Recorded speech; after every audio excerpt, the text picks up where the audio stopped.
y a littéralement des centaines d'épéistes dans le monde de One Piece. Mais avez-vous déjà songé à savoir qui sont les plus puissants? Eh bien, après avoir analysé chacun d'entre eux, j'ai réussi à dresser une liste des 15 plus grands épéistes de One Piece de tous les temps, et certains de ces choix vous surprendront certainement. Par exemple, à la 15e place, nous avons Shiryu, l'ancien chef gardien de la prison d'Impel Down. Les compétences incroyables de Shiryu en matière d'escrime étaient en grande partie la raison pour laquelle Impel Down était considéré comme impénétrable par la plupart du monde. Personne n'osait le défier. Même après avoir été déchu de son titre et capturé, Magellan, son ancien partenaire et directeur de la prison, a demandé son aide pour affronter les pirates de Barbe Noire, l'équipage qu'il a ironiquement rejoint le même jour. Après qu'Absalom ait été tué par les pirates de Barbe Noire, Shiryu a acquis les pouvoirs de son fruit du démon de l'invisibilité qui lui permet pratiquement de se rendre invisible ainsi que tout ce qu'il touche. Le manque d'honneur de Shiryu et son goût pour le meurtre font de lui une menace très dangereuse pour quiconque, quelle que soit sa force, et justifie sa place dans cette liste. Un autre épéiste brutal et émotionnel est S-Hawk, l'un des séraphins créés par Vegapunk. Les séraphins sont un groupe de créatures génétiquement modifiées basées sur les 7 grands corsaires de la mer. S-Hawk, en particulier, a été modelé d'après rien de moins que Dracul Mihawk, le plus puissant épéiste du monde. Étonnamment, il semble également avoir des traits d'ADN lunariens, peut-être hérité du roi lorsqu'il était emprisonné par le gouvernement mondial. S-Hawk apparaît pour la première fois sur Amazon Lily, où il affronte Barbe Noire. Bien que la confrontation ait été brève, elle a forcé l'empereur à utiliser le haki de l'armement pour se protéger. Outre le fait d'être basé sur Mihawk, S-Hawk manie également une lame qui présente une similitude frappante avec Yoru de Mihawk.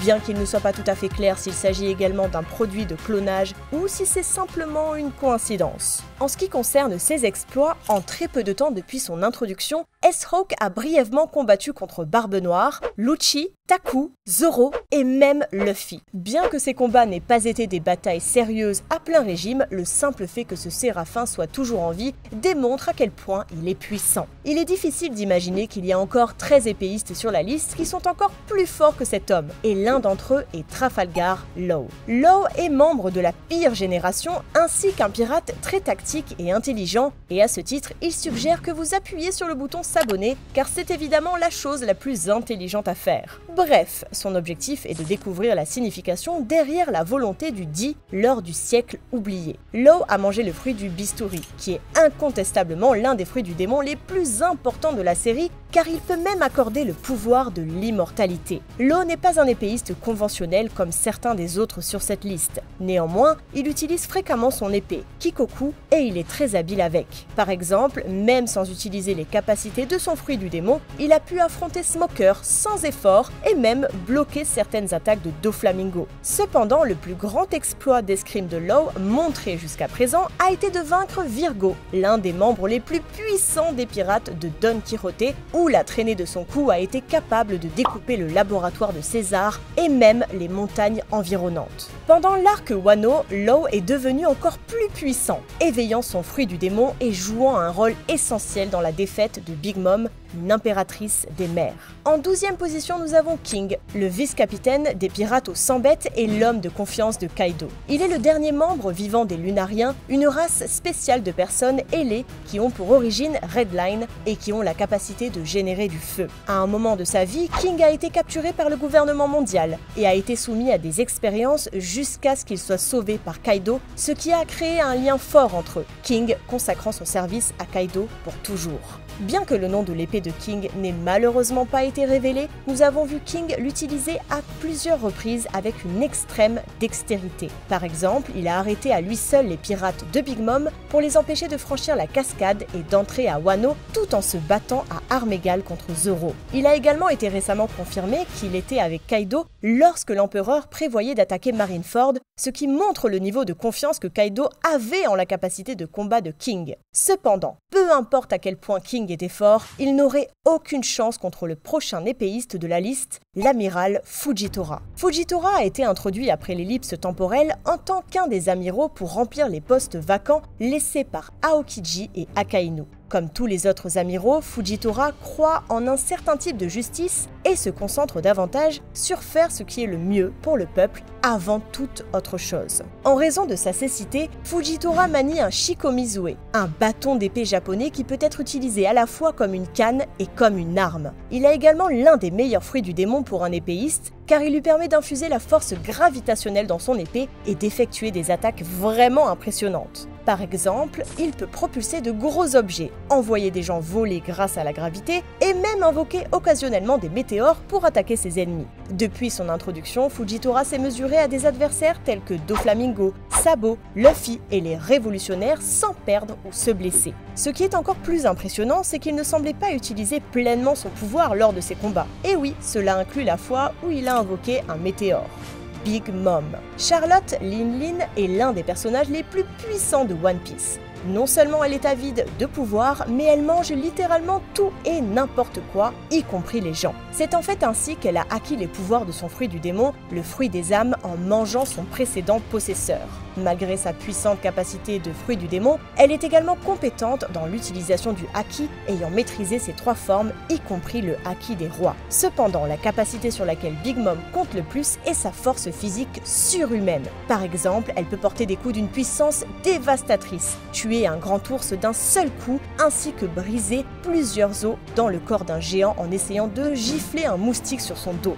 Big Mom manie une épée vraiment unique. Elle s'appelle Napoléon, et c'est en fait une création personnelle créée en infusant son chapeau avec des fragments d'âme. Big Mom est vraiment une force de la nature effrayante, avec même Roger qui s'est faufilé dans son territoire pour prendre un poneglyphe plutôt que de la défier. Bien sûr, cela ne signifie pas qu'elle est plus forte que Roger, mais certainement assez forte pour le faire réfléchir à 2 fois avant de l'attaquer. Il reste encore 9 épéistes incroyablement puissants à couvrir, et continuons avec Roronoa Zoro. Zoro est le bras droit de Luffy ainsi que le premier membre de l'équipage du chapeau de paille. L'objectif de Zoro est de devenir le plus grand sabreur du monde, donc contrairement à certains des autres personnages de cette liste, il n'utilise pas simplement l'épée de temps en temps, mais essaie de vivre en fonction d'elle. Cela dit, Zoro est également un briseur de normes, car il est le premier personnage jusqu'à présent à utiliser non pas une, mais 3 épées pour combattre, appelant cette technique le style des 3 épées. Ces 3 épées actuelles sont Wado Ichimonji, Sandai Kitetsu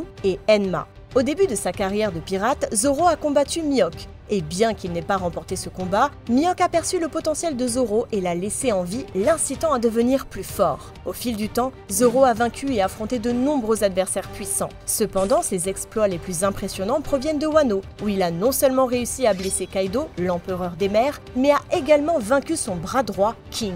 Mais ce qui est effrayant chez Zoro, c'est que contrairement à certains des autres personnages, il est encore loin d'atteindre son apogée, ce qui signifie qu'il montera certainement plus haut dans la liste au fil du temps. Jusqu'à présent, nous avons couvert des personnages pour lesquels nous avons beaucoup d'informations, mais changeons un peu et parlons maintenant de certains personnages mystérieux. Les Saints Chevaliers. Les Saints Chevaliers sont une nouvelle introduction à l'histoire, et leur présence a contribué à façonner l'atmosphère même du monde actuel de One Piece. Vous êtes-vous déjà demandé pourquoi les gens craignent tant les dragons célestes? Vous pourriez prétendre que c'est à cause des amiraux. Et bien que vous auriez raison, il existe un autre groupe de personnages qui protègent les dragons célestes et sont encore plus effrayants qu'eux, les Saints Chevaliers. Une organisation de combattants d'élite qui prennent leurs ordres de Saint Figarland Garling, l'ancien souverain de God Valley. Ces hommes sont ceux qui protègent directement les dragons célestes et sont la raison pour laquelle Marijois est si rarement attaqué. Bien que les Saints Chevaliers n'aient pas encore été entièrement présentés et que la seule chose que nous ayons vue d'eux sont ces silhouettes, il est clair qu'ils sont des combattants incroyablement puissants. Leur place sur la liste n'est que pure spéculation à ce stade et elle pourrait changer avec le temps. Une autre entrée spéculative sur la liste est Saint Ethan Baron, le 5e, un membre des 5 sages. Comme les autres sages, Ethan Baron est entouré de mystères. La seule information que nous avons à son sujet est que son titre est Dieu guerrier de la finance et qu'il est l'une des rares personnes au monde à connaître l'existence d'Imu. Dans les chapitres récents, cependant, nous avons obtenu plus d'informations sur ses compétences au combat. Plus précisément, il a été révélé que Ethan Baron et ses collègues, les 5 doyens, possèdent un pouvoir qui leur permet de se transformer en créatures étranges et puissantes. Étant donné qu'il est le seul membre des 5 doyens portant une épée, je pense qu'il est assez sûr de dire qu'il est un épéiste, et de nombreux hommes spéculent que l'épée qu'il porte pourrait pourrait en réalité être l'une des 12 épées de qualité suprême. Si c'est vrai, cela serait incroyable, car toutes les épées de qualité suprême connues étaient maniées par des personnes incroyablement puissantes telles que Roger, Barbe Blanche et Mihawk. Un autre détail intéressant est que tous les doyens étaient à l'aise d'être dans la même pièce que Shanks sans aucune sécurité, laissant entendre qu'il pourrait être d'un niveau de puissance similaire. Il ne reste plus que 6 personnages et à partir de ce point, chaque personnage peut être considéré comme un dieu de l'escrime. Silvers Riley. Riley était le vice-capitaine des pirates de Roger et le confident de confiance du roi des pirates lui-même. Les deux se sont rencontrés dans leur jeunesse et Riley s'est rapidement fait un nom, au point que même certains marins préféraient affronter Roger plutôt que lui. Bien qu'il n'ait jamais mangé de fruits du démon au cours de ses aventures, Riley a réussi à maîtriser les 3 formes du haki et il est responsable de la formation de personnages puissants tels que Shanks et Luffy. Riley, aux côtés des pirates de Roger, se battait régulièrement contre les personnages les plus puissants du monde, avec même des marines comme Sengoku et Garp lui témoignant du respect tout au long de son voyage. Riley a gagné un surnom, le roi des ténèbres, et s'est solidement établi en tant que légende. Même des années plus tard, à l'âge de 76 ans, il était encore suffisamment puissant pour se battre contre l'amiral de la marine Kizaru, ce qui vous fait vous demander à quel point ce gars était fort pendant sa jeunesse. Et une autre légende de l'époque de Riley est Oden Kozuki. Oden était le daimyo d'une certaine région de Wano et était le prochain en ligne pour devenir le shogun de Wano. Il était également le chef d'un groupe de samouraïs légendaires et puissants connus sous le nom des 9 fourreaux rouges, tous servant en tant que ses serviteurs et alliés les plus dignes de confiance. Oden était un sabreur qui utilisait un style de combat à 2 épées et maniait les épées jumelles Ameno Abakiri et Enma. Finalement, Oden devint un pirate. D'abord en tant que commandant de la 2e division des pirates de Barbe Blanche, puis en rejoignant l'équipage de Roger. Naviguer et se battre aux côtés de légendes comme Barbe Blanche et Roger ont considérablement renforcé ses compétences. Et lorsqu'il est finalement rentré chez lui, il a réussi à sérieusement blesser et presque tuer Kaido tout seul. Sa maîtrise du haki était telle que même après sa mort, son haki réside toujours dans son épée. Avec Enma qui a presque complètement épuisé Zoro lorsqu'il a essayé de l'utiliser pour la première fois. Shanks le roux. Tout comme les 2 épéistes précédents, Shanks était également membre des pirates de Roger. Il a servi en tant qu'apprenti sur le navire aux côtés de Buggy. Cependant, après la mort de Roger et la dissolution de l'équipage, Shanks a créé son propre équipage qui serait plus tard connu sous le nom de l'équipage du roux. Au cours des années qui ont suivi, Shanks est devenu célèbre à travers le monde pour ses exploits, recevant une prime de plus de 4 milliards de berries et devenant l'un des 4 empereurs. Il va sans dire que Shanks maîtrise les 3 formes de haki, son haki du conquérant étant potentiellement le plus puissant au monde à l'heure actuelle. Son épée s'appelle Griffin, et bien qu'on ne sache pas grand chose à son sujet, on pense qu'il s'agit d'une lame de grade suprême. Les marines et les pirates ont un grand respect pour Shanks, comme le montre le fait qu'il ait pu arrêter la guerre à Marineford simplement en le demandant. Ok, il y avait peut-être un peu de menace, mais vous voyez ce que je veux dire.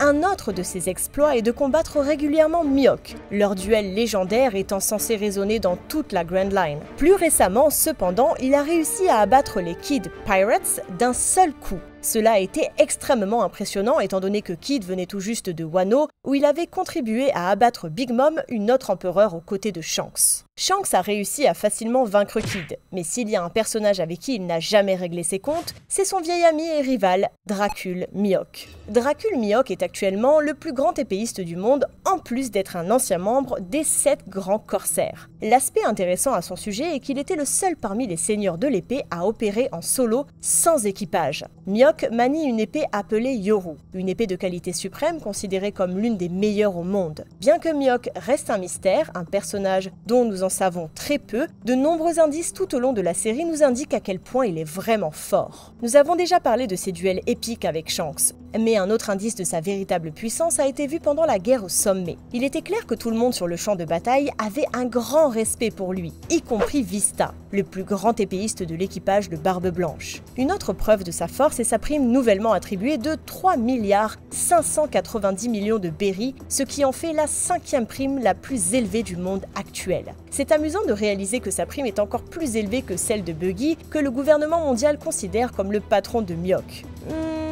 Le gouvernement mondial doit vraiment craindre ce gars. Avant d'aborder le meilleur épéiste de tout One Piece, couvrons rapidement le 2e plus fort, Ryuma.